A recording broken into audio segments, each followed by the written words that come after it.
We're here because you're selfish, ungrateful, and tearing this family apart. My mother said that into a microphone in our backyard. On my 25th birthday, 30 people sat in folding chairs staring right at me. My father held a 5-page list of everything I'd done wrong since I was a kid. My brother Ethan had his phone on a tripod live on Instagram. I didn't cry. I didn't run. I sat there, waited for them to finish, and then I said 7 words that changed everything. Funny, I've been recording too. What happened in the next 14 minutes ended. For family. Relationships right there. And Ethan deleted his whole Instagram before he even made it to the gate. Before I go on, if this story hits you, please like and subscribe. But only if it really connects. Drop your location and the time where you are in the comments. I'd love to know where you're watching from.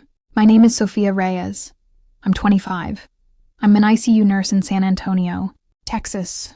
And this is the story of how my family threw me a surprise gratitude gathering on my birthday and how it became the worst night in Reyes family history. Let me take you back 4 months before that night to the group chat I was never supposed to see. It's a Thursday morning. I just got off a 16-hour shift, 2 codes, 1 kid who didn't make it, and a patient who screamed for his mom the whole night. My scrubs smell like hospital and coffee.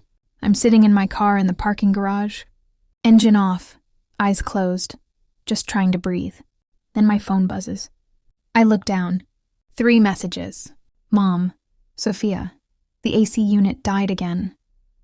Can you cover the $900 fix? Dad's back is bad. Ethan, hey sis, need $750 for new mic and lights for the channel. You're killing it at work, I know you got it. Dad, photo of a $1,200 car repair invoice. No words, just the picture. I open my banking app and do the math I do every month. Rent for my tiny 1-bedroom, $150. Utilities plus internet, $210. Gas plus groceries, $400. Insurance plus loans, $680. Then the family stuff, $1,400, $2,100 a month on average. Mortgage help, mom's copays, Ethan's business expenses, groceries I drop off. That's almost half my take-home pay. My car is a 2011 Civic with 192,000 miles and a check engine light that never goes off. My fridge has 2 meal prep containers and a half-empty bottle of hot sauce. I haven't taken a vacation since nursing school. Not one, and I never complained. Not once. I grew up watching my abuela stretch every dollar. She taught me family takes care of family, so I took care of them. I just didn't realize I was being taken from, but I was about to find out. That same day, I unmute the family group chat because a notification popped up. The chat name had been changed to Sophia's 25th, time for truth. Mom, she's making good money now. Time she stops being selfish and starts giving back properly. Dad, I'll make the list. Start from when she was 12 and wouldn't share her allowance with Ethan. Ethan. Lowell, remember when she said no to my PS5? Ungrateful queen. Aunt Rosa. Intervention style. Backyard. Chairs in a circle. Microphone so everyone can speak. My stomach dropped. They weren't planning a party. They were planning to shame me into giving more. On my birthday, I didn't text back. I didn't call them out. I started saving everything. Every text asking for money. Every screenshot of what they bought with it. Ethan's new sneakers. Mom's spa day, Dad's casino receipts. Saved voicemails. Bank statements. I put it all in a locked folder called Evidence. Backed it up. Emailed copies to my friend Naomi, whose dad is a lawyer. I told no one else. Not abuela. Not my coworkers. I just waited. The birthday came. They texted, casual barbecue at the house. 6 p.m. Wear something nice. I showed up with the tres leches cake. I baked myself. Walked into the backyard. 30 people. Table set. Banner. Sophia turns 25. Time to step up. Chairs in a circle. 1 empty seat in the middle. For me. Mom took the mic first. Tapped it twice. Feedback squealed. Everyone went quiet. Then she looked right at me and said it. We're here because you're selfish. Ungrateful and tearing this family apart. Dad started reading his list. Slow. Loud. Every line felt like a slap. Ethan filmed the whole thing, smirking. They went on for 27 minutes. When they finished, Mom held the mic out to me. Now apologize and promise to do better. I took the mic, looked around at all 30 faces. Then I pulled out my phone, connected to their speaker, opened the folder, hit play, and said, "I've been keeping receipts too." The first clip came through the speaker loud and clear, no warning. Ethan's voice late at night. March 14th, 2025, 11:47 p.m. Yosis. New streaming PC build came to $820. You make bank at the hospital. Hook your brother up. Don't be cheap. 2 seconds of silence. Then the cut. His own. Instagram story from March 16th, 8:12 a.m. Camera slowly panning over. Brand new white. Air Force One still in the box. His voice in the background. Laughing. Blessed. New kicks on deck. Feeling unstoppable. The clip looped the laugh once more, just to make sure everyone heard it. Ethan's face went white, like someone sucked the blood out of it. His phone slipped in his hand. The tripod wobbled and almost fell. Viewer count on the live jumped to 214 in seconds. Comments started flying. Wait, what? She recorded him? This is getting good.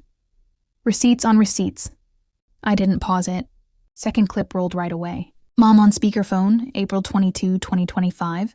Voice all happy and excited. The girl's trip to Austin was everything, mija. Thanks for the $650 for the hotel and dinner. We had so much fun. Dancing till 2 a.m., rooftop bar, the whole deal. Love you forever. Cut straight to her Facebook post from that weekend. 3 selfies in cowboy hats at a neon-lit rooftop.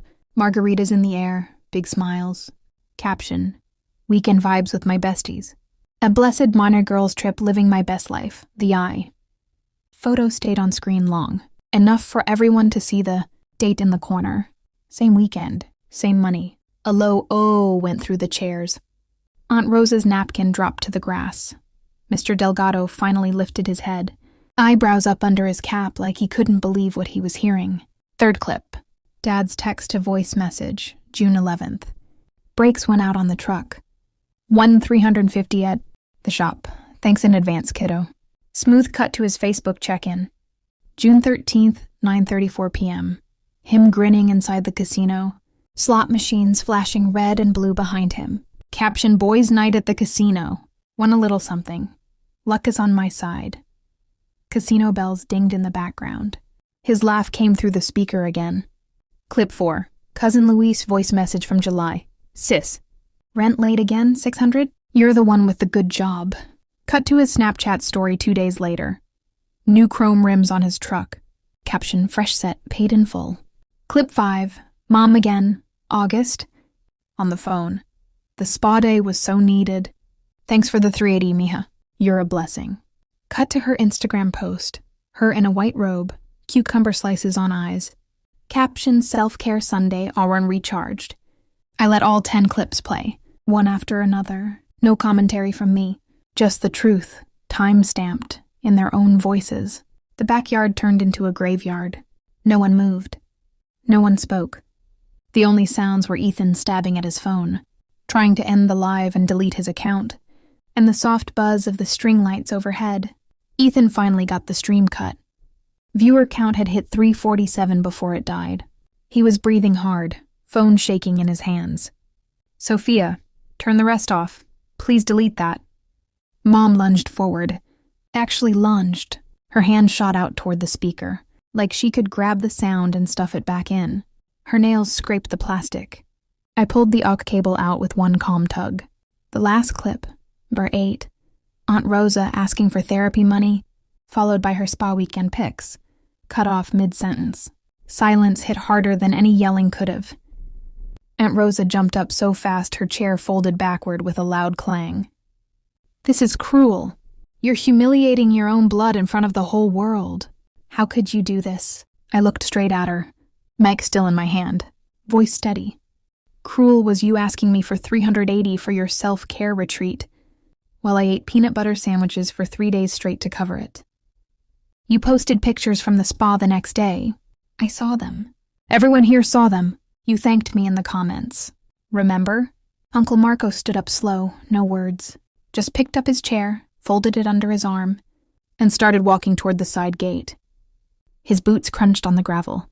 2 cousins, Luis and Carla, stood right after him. Heads down, no eye contact. 3 more people rose quietly. The semicircle started breaking from the outside in. Ethan was panicking now, fingers flying across his screen. I deleted it.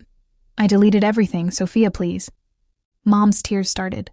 The big, slow ones she always uses when she wants someone to feel bad. We just wanted you to understand. We just wanted you to see how much we need you. This family needs you. I looked at her. Really looked.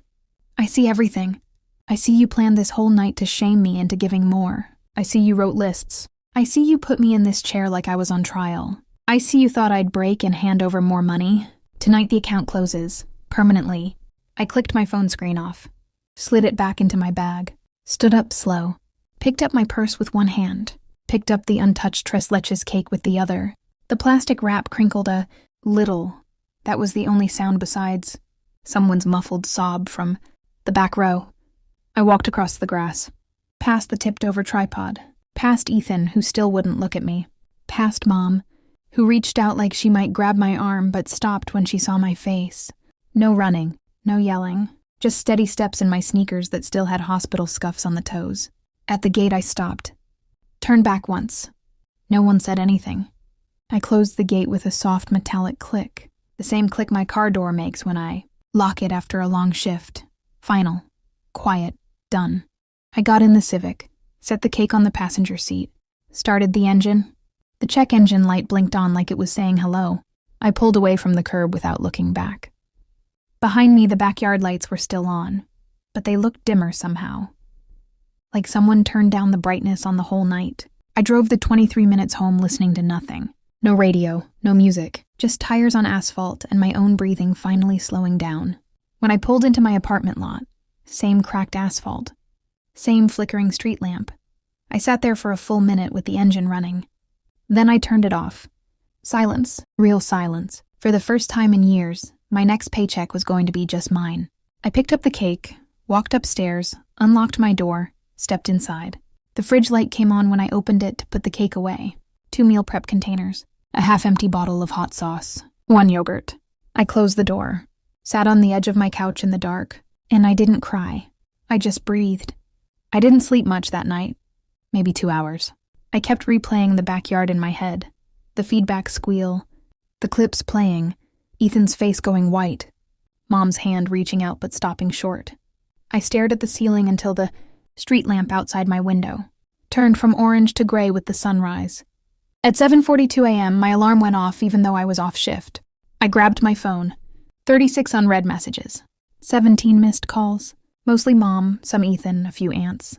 I didn't open any of them yet. First thing I did was open my banking app. 3 recurring transfers stared back at me. Mortgage supplement, $100. Mom's insurance copay, $340. Ethan's car payment, $280. I hovered over each one. Tapped cancel. Confirmed, confirmed, confirmed. Done. The screen refreshed. My next paycheck Friday was going to land full. 4 thou 8 and 12. No automatic deductions. No guilt math, just mine. I set the phone face down on the counter. Made coffee in the little machine. Naomi gave me for Christmas 2 years ago. Black, no sugar, the way abuela drinks it. I stood at the window looking down at the parking lot. Same cracked asphalt, same flickering street lamp, and watched a delivery truck back in. Normal Tuesday, except nothing felt normal. Abuela called at 9:14 a.m. She never calls before. 10 unless it's important. Her voice came through soft but strong. The way it gets when she's holding back tears she doesn't want you to hear. Mija, Mr. Delgado told me everything last night. The whole street is talking. They said you played recordings. That Ethan ran to his car deleting things. That your mother cried real tears this time. I leaned against the counter, coffee mug warm in my hands. I didn't want to hurt anyone, Abuela. I couldn't keep letting them take. Long pause. I heard her breathe out slow. You didn't hurt them, Sophia. You stopped letting them hurt you. That's different. That's what I couldn't teach your father. He learned to take. Your mother learned to expect. You learned to give until there was nothing left.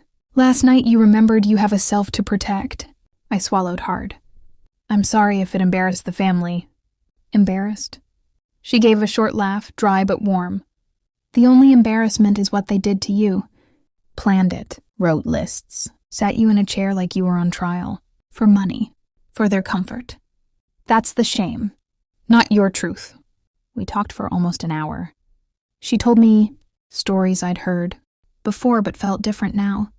About her mother working fields in Coahuila, sending every extra peso home to keep brothers in school. She never complained, abuela said. But she never let them take her dignity either. You did the same last night. Before we hung up, she said quiet. Come get me soon, mija. This place is too quiet without you cooking on Sundays. 2 months later, December 18th, 2025, I drove to the assisted living facility on the south side.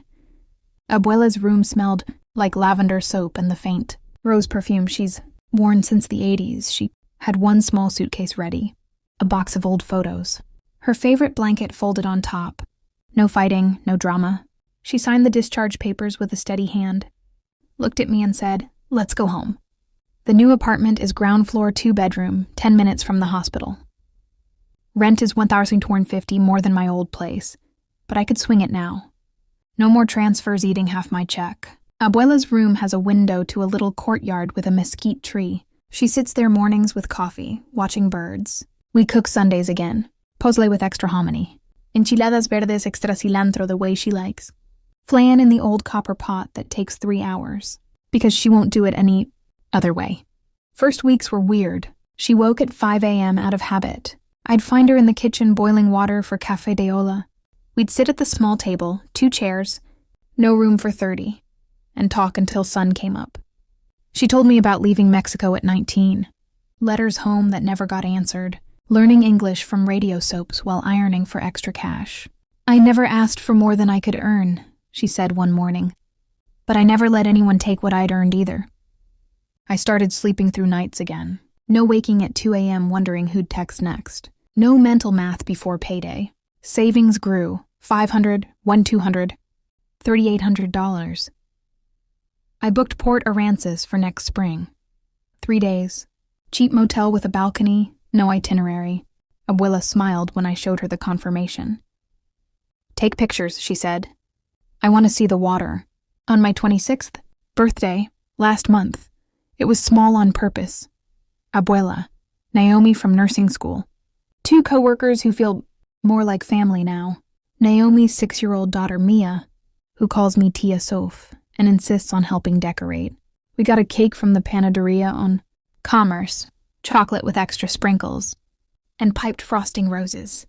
No banners, no microphones, no list, just candles in a crooked row because Mia placed them. We sang off-key. Mia demanded the corner piece with most frosting. Abuela held my hand, under the table, her thin gold bracelet, pressing into my skin the way it does when she's proud. When I blew out the candles, she leaned close and whispered, This is yours now, mi amor. All of it, protect it. No one gets to take it again. I'm 26, I still work nights. Still come home at dawn smelling like hospital, antiseptic, sweat, sometimes blood. But my savings has 4 digits again. My fridge has real food, not just meal prep. My boundaries feel like breathing room instead of chains. I help when it's right. A copay for a friend. Groceries for a coworker with chemo. But only after my own bills and savings are covered. No more bleeding out for people who never learned to give back. If you've ever carried your family until your spine cracked, if you've ever had to choose between keeping the peace and keeping your soul, you're not selfish. You're not ungrateful. You're surviving. The hardest boundary isn't the first no. It's breathing through the silence after and realizing the silence is freedom. If this story hit heavy in your chest the way it still does mine some nights, drop a like. Tell me in the comments, what's the hardest boundary you ever set with family? Where are you watching from right now? And what time is it there? And if you have an abuela, a grandma, a nana who taught you real love doesn't demand your last breath, call her today. Tell her thank you. Thanks for staying through all 3 parts. You're not alone. I'll see you in the next one.